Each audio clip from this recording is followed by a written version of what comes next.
तो वीडियो शुरू करने से पहले बता दे रहा हूँ कि जो कुछ भी इस वीडियो में बताऊंगा वो सब कुछ फैन थ्योरी और स्पेकुलेशन है और बहुत हाई प्रोबेबिलिटी है कि सब कुछ गलत हो सकता है और बहुत दिमाग लगाया इस पे रिसर्च करने में। तो इसीलिए बस मजे लेना छोड़ देना क्योंकि चांसेस हैं कि गलत हो सकता है, ठीक है। तो देखो, लियो का प्रोमो आया, बहुत बैडास था, लेकिन लोकेश कनगराज या उनकी टीम की तरफ से इस बात का कोई भी कंफर्मेशन नहीं आया कि ये मूवी उनका जो सिनेमैटिक यूनिवर्स है, मतलब लोकी सिनेमैटिक यूनिवर्स, उससे कनेक्टेड होगी या फिर नहीं होगी। लेकिन भाई ने ईस्टर एग्स और कनेक्शंस ढूंढ लिए हैं क्योंकि उड़ते कबूतर की नाक के बाल भी गिन लेते हैं अपन।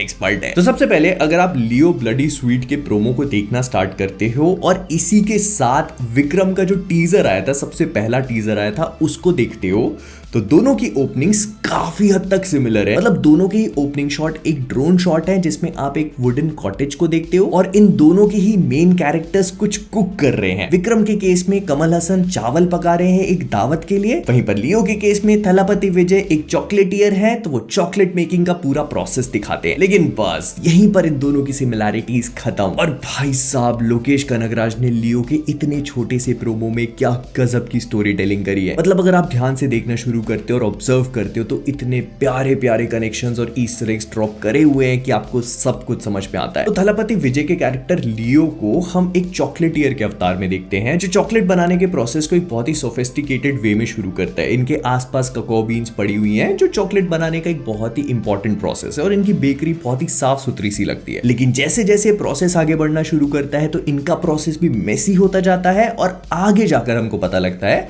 कि दिन में ये चॉकलेटियर है, लेकिन जैसी रात होती है तो इनकी चॉकलेट फैक्ट्री ट्रांसफॉर्म हो जाती है एक फोर्जरी में, जहां पर ये तलवार बना रहे हैं और वो मेल्टेड चॉकलेट ट्रांसफॉर्म हो जाती है मोल्टन लावा में। फिर उसी तलवार को टैंपर करने के बाद ये डिप करते हैं पिघली हुई चॉकलेट में। एंड मैंने सोचा कि चॉकलेट ही क्यों, एंड देन आई रियलाइज्ड कि चॉकलेट ही तो हो सकती है क्योंकि चॉकलेट के लोकी सिनेमैटिक यूनिवर्स से बहुत बड़े बड़े कनेक्शंस हैं और इस कनेक्शन का नाम है एरिथ्रोजाइलम। अगर आप लोग भूल चुके हो तो मैं आपको याद दिला देता हूं कि ये वही ड्रग है जिसका नाम हम लोगों ने विक्रम मूवी में सुना था। का एक प्रीकर्सर होता है, मतलब वो ड्रग बनाने के लिए एरिथ्रोजाइलम का इस्तेमाल किया जाता है और ये बहुत ही क्लोजली डिराइव होता है चॉकलेट से। और ये विक्रम मूवी का एक बहुत ही इंपॉर्टेंट प्लॉट पॉइंट था। अब मजे की बात यह है कि इस प्रोमो में एक शॉट था जिसमें थलापति विजय कोकोबीन को लेकर ऐसे करते हैं और लोगों ने उसे देखकर समझ लिया कि यही एरिथ्रोजाइलम है। तो ऐसा नहीं है, एक्चुअली मैं इस कंसेप्ट को क्लियर कर देना चाहता हूं। बेसिकली एरिथ्रोजाइलम एक कंप्लीटली डिफरेंट प्लांट से ऑब्टेन होता है, वेरास कोको बीन्स या ककाओ, जो भी बोलना चाहो आप, ये एक दूसरे प्लांट से ऑब्टेन होता है। तो ये दोनों चीजें पूरी तरह से सेपरेट है, इनको एक साथ इंटरमिक्स नहीं किया जा सकता। तो वो उनके हाथ में जो था वो चॉकलेट थी, whereas Erythroxylum is a completely different thing. लेकिन इसका मतलब ये नहीं है कि एक आदमी अगर चॉकलेट बना रहा है तो वो एरिथ्रोजाइलम नहीं बना सकता।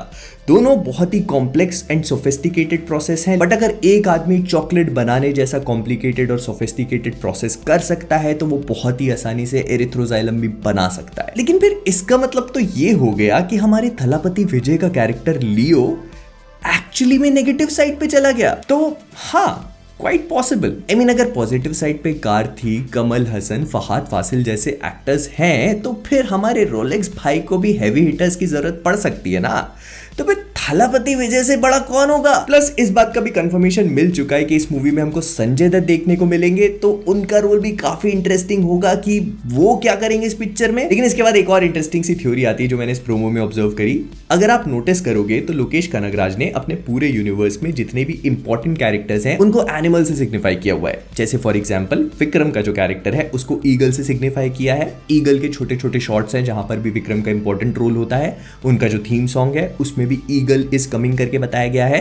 फिर इसके बाद जो रोलेक्स है उसको स्कॉर्पियन करके बताया गया है। स्कॉर्पियन का टैटू होता है, स्कॉर्पियन के मार्क्स होते हैं उसकी बोरियों पे, और हालांकि लियो का नाम शेर का है, लेकिन हमने पूरे के पूरे प्रोमो में लियो और थलापति विजय के आसपास सांप को देखा है। तो आई एम थिंकिंग कि हालांकि नाम शेर का है लेकिन लियो का जो साइन होगा वो स्नेक का हो सकता है। बट मेरा पॉइंट ये नहीं है, मेरा पॉइंट ये है कि ये जो गाड़ियां हम लोग देखते हैं ऑल्दो ऐसा लगता है कि गुंडों की हैं, क्योंकि पूरा का पूरा प्रेमाइस इस तरह से सेटअप किया गया है कि एक इंसान है जो जनरली गुड गाय होता है, तो वो अपनी तलवार या वेपन को रेडी कर रहा है, और जब तक प्रोमो खत्म होता है तो उसका वेपन तैयार हो जाता है, बैड गाइज उसके डोर स्टेप पे आ चुके होते हैं एंड वो उनको मार देगा। लेकिन अगर आप इस प्रोमो को थोड़ा भी ध्यान से देखते हो तो जब ये गाड़ियां जा रही होती हैं तो इनके ऊपर से ईगल निकलता है एंड हम सबको पता है कि ईगल एक्चुअली में विक्रम का सिंबल है। तो हो सकता है कि टीम एक्चुअली में रोलेक्स की ना होकर के विक्रम की टीम हो, मतलब ये लोग विक्रम के लोग हैं, मतलब these are actually the good guys. और मैंने पहले भी बताया कि थलापति विजय का कैरेक्टर एक्चुअली में एरिथ्रोजाइलम प्रोड्यूस कर रहा है, तो हो सकता है कि he is actually the bad guy. मतलब ये पूरा का पूरा सीन जो हम एक्चुअली सिनेमा में देखते हैं वो उसके ऊपर एक बहुत बड़ा ट्विस्ट है कि बैड गाइज गुड गाय को मारने नहीं बल्कि